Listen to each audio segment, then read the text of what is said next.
सुबह हो गई, लेकिन विजय कल रात उसके साथ हुई उसी अजीब घटना के बारे में सोच रहा था।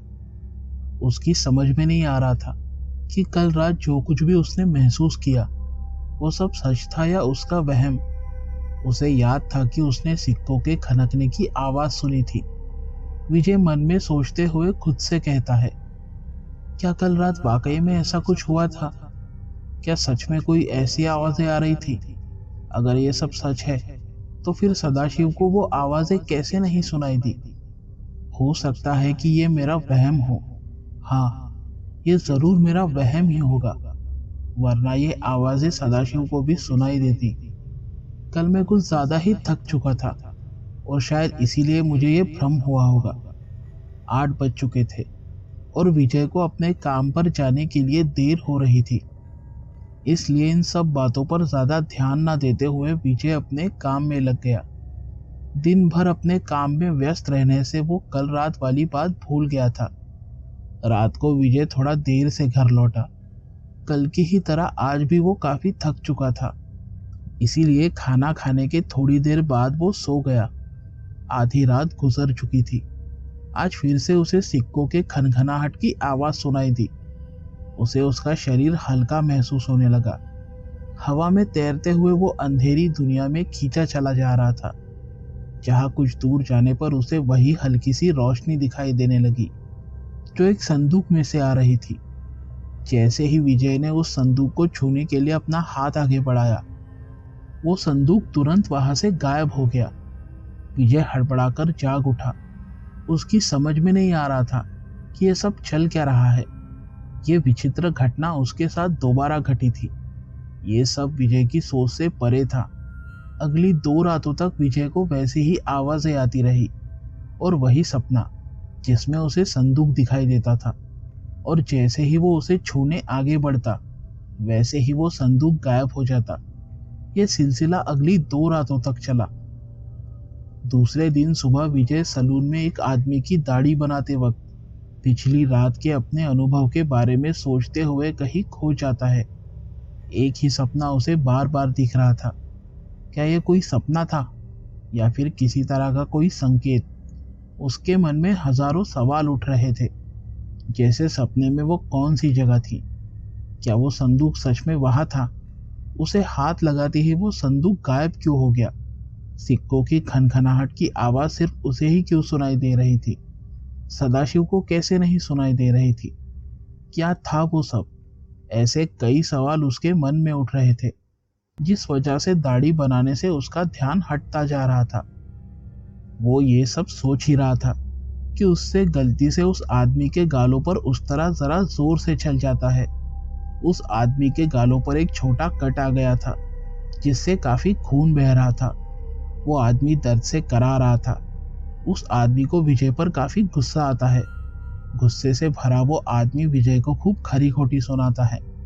विजय उस आदमी से अपने गलती के लिए माफी मांग रहा था। तभी वहां पर सलून का मालिक आ जाता है। जब उसे विजय की गलती का पता चलता है, तब वो उसे सबके सामने भला बुरा सुनाने लगता है और उसे नौकरी से निकालने की धमकी भी देता है। अपनी गलती मानते हुए विजय लाचार होकर उससे माफी मांगता है। उस पर सलून का मालिक तैश में आकर उसे कहता है, ये तुम्हारी आखिरी गलती है। इसके बाद अगर तुम्हारी शिकायत आई तो मैं तुम्हें नौकरी से निकाल दूंगा। तुम्हारे जैसे बहुत से कारीगर मिल जाएंगे जिन्हें काम की तलाश है। विजय फिर से हाथ जोड़कर माफी मांगता है। मालिक अकड़ दिखाते हुए कहता है, इस बार माफ कर देता हूं, लेकिन तुम्हारी सजा ये होगी कि तुम्हारी 1 दिन की पगार काटी जाएगी। इससे तुम्हें सबक मिलेगा। 1 दिन की पगार विजय के लिए बहुत मायने रखती थी, लेकिन वो सोचता है कि जान जाने से अच्छा है पूंछ का टूट जाना। दोपहर को दुकान में अवकाश के वक्त विजय और उसके साथ काम करने वाला उसका सहयोगी मित्र मोहन खाना खाने अपने घर की तरफ जा रहे थे। दोनों अपने हाथों में साइकिल पकड़कर पैदल चल रहे थे। तब मोहन विजय से पूछता है, क्या हो गया था तुझे सुबह? ध्यान कहाँ था तेरा? कितना खून बह रहा था उस ग्राहक का। अगर मालिक तुझे नौकरी से निकाल देता तो? विजय कुछ बोलता नहीं, बस चुप रहकर अपने ही ख्यालों में खोया हुआ चलता जा रहा था। जब विजय का कुछ जवाब नहीं आता तो मोहन फिर से उससे पूछता है, यार विजय, मैं तुझसे कुछ पूछ रहा हूँ, कहाँ खोया है तू? विजय अपने ख्यालों से बाहर आते हुए कहता है, हाँ, कुछ कहा तूने? मोहन कहता है, मैंने कहा ध्यान कहाँ है तेरा? मैं कब से तुझसे कुछ पूछ रहा हूँ, लेकिन तू है कि अपने ही ख्यालों में खोया हुआ है। विजय कहता है, कुछ नहीं यार, बस ऐसे ही। मोहन उसकी बात को नकारते हुए कहता है, नहीं, कोई तो बात जरूर है जो तुझे सता रही है। बता मुझे, शायद मैं तेरी कोई मदद कर सकूं। विजय सोच रहा था कि क्या ये बात मोहन को बताना ठीक रहेगा, क्या वो उसकी बातों पर यकीन करेगा। विजय सब सोच ही रहा था कि तभी मोहन फिर से उससे पूछता है, क्या हुआ, बताएगा भी अब? मोहन के बार बार पूछने पर विजय उसे बताने लगता है, यार मोहन, पिछली 3-4 रातों से मेरे साथ कुछ अजीबोगरीब घटनाएं हो रही है। कैसी घटनाएं? मोहन उत्सुकता से पूछता है। तब विजय उसे सब कुछ विगतवार बताता है। पिछली 3-4 रातों से करीब 2:30 से 3 बजे के बीच मुझे एक ही सपना बार बार दिखता है, जिसमें मैं अपने आप किसी अनजान जगह पर खींचा चला जा रहा हूँ और मेरा मुझ पर कोई नियंत्रण नहीं है। कोई अदृश्य शक्ति है जो मुझे वहां उस जगह पर लेकर जाती है जहां काफी अंधेरा होता है, और कुछ दूर जाने पर हल्की पीली रोशनी दिखाई देती है जो एक बड़े से संदूक से आती है। जैसे ही मैं उस संदूक को छूकर खोलने की कोशिश करता हूँ, वैसे ही वो संदूक गायब हो जाता है। फिर उसके बाद मेरी नींद खुल जाती है और कहीं से सिक्कों के खनकने की आवाज़ें आती है, और ये आवाज़ें सिर्फ और सिर्फ मुझे ही सुनाई देती है। मेरी माँ और सदाशिव को ये आवाज़ें सुनाई नहीं देती। विजय की बातें सुनकर मोहन के रोंगटे खड़े हो जाते हैं। वो हैरान और घबराए हुए लहजे में कहता है, क्या बात कर रहा है यार, ये सब सच है? मोहन अपनी बात पर जोर देते हुए कहता है, हाँ यार, ये सब सच है। मैं पिछले 3-4 दिनों से बस इसी के बारे में ही सोच रहा हूँ कि ये सब मेरे साथ ही क्यों हो रहा है, और सुबह भी मैं यही सोच रहा था। विजय की बातें सुनकर मोहन पूरी तरह से हिल जाता है। वो जानता था कि विजय कभी झूठ नहीं बोलेगा। मोहन गंभीर लहजे में कहता है, मुझे तो ये कोई पारलौकिक घटना लग रही है। जिस तरह तूने बताया उससे पता चलता है कि कुछ तो है जो किसी अजीब घटना या फिर भविष्य की ओर इशारा कर रही है। कोई है जो तुझे कुछ बताना चाह रहा है। विजय के रोंगटे खड़े हो जाते हैं। वो हैरान होकर पूछता है, कुछ बताना चाह रहा है, लेकिन क्या? मोहन कहता है, वही तो हमें पता लगाना है कि ये क्या रहस्य है और ये सब तेरे साथ ही क्यों हो रहा है। विजय सवालिया निगाहों से मोहन की ओर देखते हुए पूछता है, और ये हम कौन हैं? मोहन कहता कुछ नहीं, बस अपनी आंखें बारीक करते हुए मुस्कुराता है। दोनों चलते हुए आगे निकल जाते हैं और पीछे से हम देखते हैं कि मोहन विजय के कंधे पर हाथ रखते हुए कहता है, मैं जानता हूँ कुछ लोगों को जो ऐसे लोगों को जानते हैं जिन्हें ऐसे क्षेत्र में महारत हासिल है। फिक्र मत कर, हम पता लगा लेंगे।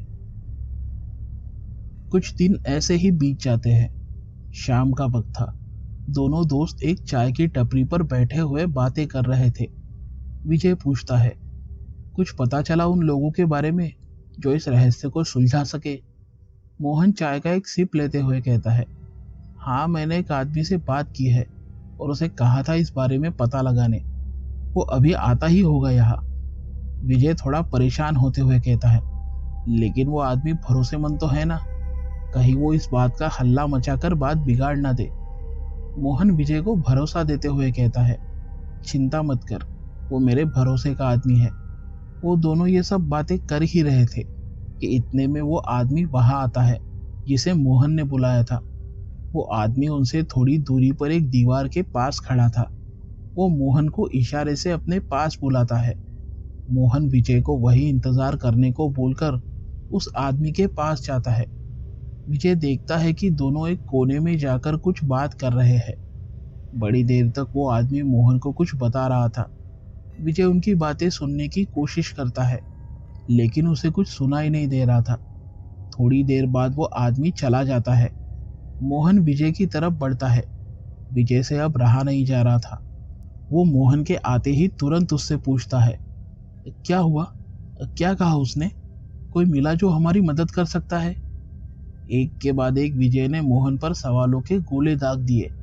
मोहन उसे शांत करते हुए कहता है, हाँ हाँ बताता हूँ, पहले थोड़ी सांस तो ले ले। विजय बेसब्र होकर कहता है, ले रहा हूं मैं सांस, तू बता उसने क्या बताया। मोहन बताता है, उसने कहा कि महाकाली माता मंदिर के पीछे जो पुराना रिहायशी इलाका है, वहां पर रतनलाल साहू नामक कोई आदमी रहता है जो ऐसे तंत्र मंत्र, टोना टोटका और काले जादू जैसी विद्याओं में पारंगत है। लेकिन अगर हम उससे सीधे मिलने जाएंगे तो वो हमें कुछ नहीं बताएगा। विजय झट से पूछता है, क्यों? क्यों नहीं बताएगा? तब मोहन उसे बताता है, क्योंकि वो हर किसी को अपनी असलियत नहीं बताता। दुनिया के लिए वो एक आम इंसान है, लेकिन वो एक अघोरी तांत्रिक है। ये बात केवल उसके निकटतम लोग ही जानते हैं, या फिर वो लोग जिनकी उसने मदद की हो। चाहे कुछ भी हो जाए, लोगों के सामने वो अपना ये सच कभी नहीं आने देगा। विजय हताश होकर कहता है, तो फिर अब क्या करेंगे? मोहन कुछ सोचते हुए कहता है, पहले हम उससे मिलकर उससे मदद मांगेंगे। अगर उसने मना किया तो क्या? विजय झट से पूछता है। उस पर मोहन कड़क लहजे में कहता है, अगर सीधी उंगली से घी नहीं निकलेगा तो उंगली टेढ़ी करनी पड़ेगी। मोहन की बातें विजय के पल्ले नहीं पड़ती, इसीलिए वो पूछता है, तू कहना क्या चाहता है? साफ साफ बता। मोहन एक शातिर मुस्कान के साथ कहता है, तू बस देखता जा। अगली सुबह मोहन और विजय रतनलाल से मिलने उसके घर पर जाने के लिए निकलते हैं। विजय के मन में रतनलाल को लेकर कुछ सवाल उठ रहे थे। विजय पूछता है, तुझे क्या लगता है मोहन, वो रतनलाल हमारी मदद करेगा? मोहन कहता है, देखते हैं। यही सब बातें करते हुए वो दोनों आगे बढ़ रहे थे। उन्हें बस इतना पता था कि वो महाकाली मंदिर के पीछे वाली बस्ती में कहीं रहता है, लेकिन उसके घर का सही पता वो दोनों नहीं जानते थे। इसलिए वहां रहने वाले लोगों से पूछते पूछते वो दोनों उसके घर पहुंचते हैं। मुझे लगता है यही उसका घर है। इतना कहकर विजय उसके घर के दरवाजे पर दस्तक देता है। दरवाजा एक औरत खोलती है। वो शायद उसकी पत्नी होगी, ऐसा उन दोनों ने अंदाजा लगाया। दरवाजे के बाहर खड़े उन दो अनजान लड़कों को देखकर वो औरत पूछती है, जी कहिए, किससे मिलना है आपको? विजय और मोहन दोनों उस औरत को हाथ जोड़कर नमस्ते करते हैं। विजय कहता है, नमस्ते जी, हमें रतनलाल जी से मिलना है। आप बैठिए, मैं उन्हें बुलाती हूँ। इतना कहकर वो औरत घर के अंदर चली जाती है। दोनों वहां बैठकर रतनलाल के बाहर आने का इंतजार करते हैं। थोड़ी देर बाद रतनलाल बाहर आता है। रतनलाल दिखने में एक सामान्य व्यक्ति था।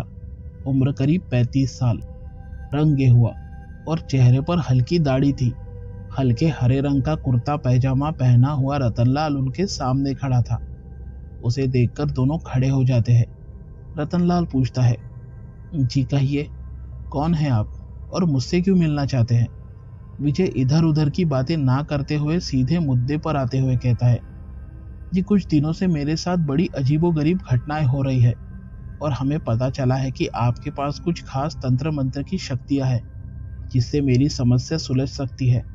तो क्या आप हमारी इस बारे में मदद कर सकते हैं? रतनलाल उनकी बातों से साफ इनकार करते हुए कहता है, ये आप क्या बोल रहे हैं? और ये किसने बताया आपको कि मैं कोई तंत्र मंत्र करता हूँ? मोहन कहता है, देखिए, एक आप ही है जो हमारी मदद कर सकते हैं, प्लीज मना मत कीजिए। रतनलाल उखड़े हुए लहजे में कहता है, देखिए, आपको कोई गलत फहमी हो रही है। मैं वो नहीं जो आप समझ रहे हैं, इसलिए बेहतर होगा कि आप यहाँ से चले जाएं और मेरा समय बर्बाद ना करें। इतना कहते हुए रतनलाल उन दोनों को बाहर का रास्ता दिखाता है। मोहन और विजय वहां से चले जाते हैं। कुछ दूर जाने के बाद विजय नाराजगी भरे लहजे में कहता है, यार इसने तो साफ इनकार कर दिया, तो अब हम क्या करें? मोहन कहता है, लगता है अब उंगली टेढ़ी करनी ही पड़ेगी। इस पर विजय थोड़ा झल्लाते हुए कहता है, कल भी तू यही बोल रहा था, अब तो बता तू क्या करने की सोच रहा है? मोहन उसे समझाता है, देख, ये जो अघोरी और तांत्रिक लोग होते हैं, ये अपनी शक्तियां बढ़ाने के लिए और नई सिद्धियां हासिल करने के लिए हर पूर्णिमा और अमावस्या की रात शमशान में जाकर काली शक्तियों की साधना करते हैं।